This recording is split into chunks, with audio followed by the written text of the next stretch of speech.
অ্যাক্সিডেন্টের পরপরই অনেকে আমাকে উদ্ধার করতে এলো। তারা আমাকে জরুরি সিপিআর দিল, আমাকে দ্রুত গাড়ি থেকে বের করে নিয়ে এলো বাইরে। যখন তারা আমাকে গাড়ি থেকে উদ্ধার করে নিয়ে যাচ্ছিল, তখন মেরুদণ্ডহীন এক দলা মাংসের টুকরোর মতো অবস্থা ছিল আমার। আমার হাসপাতালের এই 2.5 মাসের অভিজ্ঞতা ছিল ভয়ঙ্কর। আমি হতাশার চূড়ান্ত অবস্থায় পৌঁছে গিয়েছিলাম।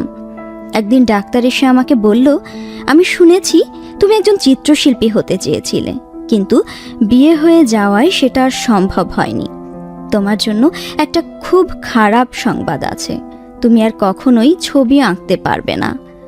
পরের দিন ডাক্তার এসে বলল, তোমার মেরুদণ্ডের অবস্থা এতই খারাপ যে এমনকি তুমি আর হাঁটতেও পারবে না।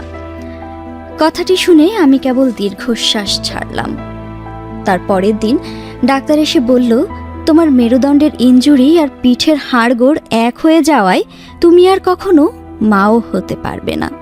সেদিনই আমি খুব ভেঙে পড়ি। আমি নিজের অস্তিত্ব নিয়ে নিজেকে প্রশ্ন করি, তাহলে কেনই বা আমি বেঁচে আছি? কি দরকার বেঁচে থাকার? কিন্তু তারপর যেভাবে আমার নতুন যাত্রা শুরু হয়, সেই গল্পটি এবার বলি।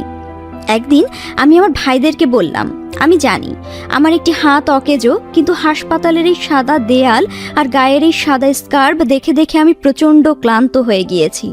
আমাকে রং আর কিছু ছোট ক্যানভাস এনে দাও, আমি ছবি আঁকতে চাই। আমি আমার সর্বপ্রথম যে ছবিটি আঁকি সেটি ছিল বিছানায় আমার মৃত্যুর ছবি। এটা যে আমার জন্য কি দারুণ একটা ঔষধ হিসাবে কাজ করেছিল তখন, সেটা আর বলার অপেক্ষা রাখে না।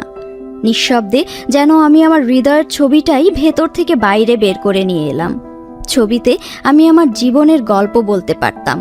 মানুষজন আমার কাছে এসে বলতো, বাহ, কি অসাধারণ ছবি এঁকেছো তুমি, কি দারুণ রঙের খেলা দেখিয়েছো এখানে।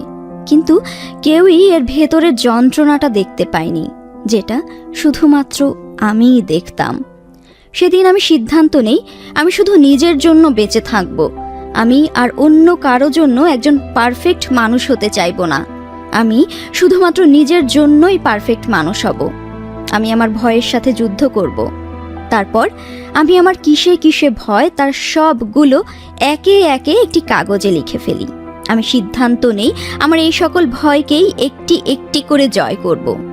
তারপর কি জানতে চান, আমার সবচেয়ে বড় ভয়টি কি ছিল? ডিভোর্স।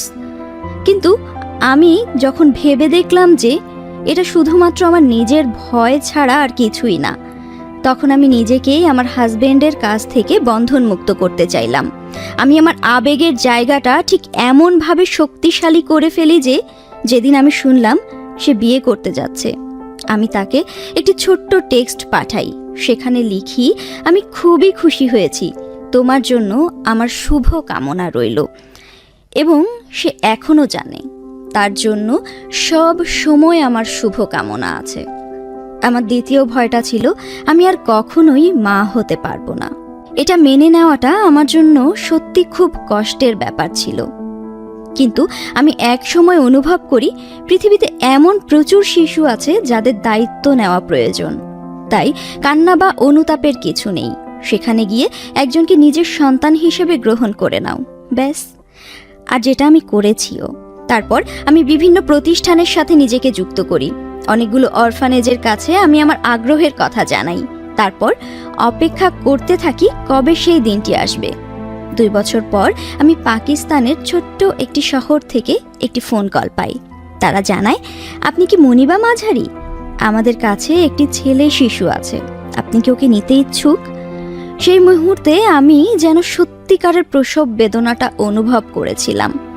আমি সাথে সাথে ওদের বললাম, হ্যাঁ হ্যাঁ, আমি অবশ্যই ওকে নিতে চাই, আমি এক্ষুনি আসছি ওকে নেওয়ার জন্য। ওর বয়স ছিল তখন মাত্র 2 দিন, এখন ওর বয়স 6 বছর। আসলে তুমি যখন নিজেকে একটি হুইল চেয়ারের ভিতর আবদ্ধ করে ফেলবে, তখন সবচেয়ে কষ্টের ব্যাপার কি জানো? মানুষজন ভাবে যে ওরা অন্য মানুষের কাছে গ্রহণযোগ্য নয়। এর কারণ হচ্ছে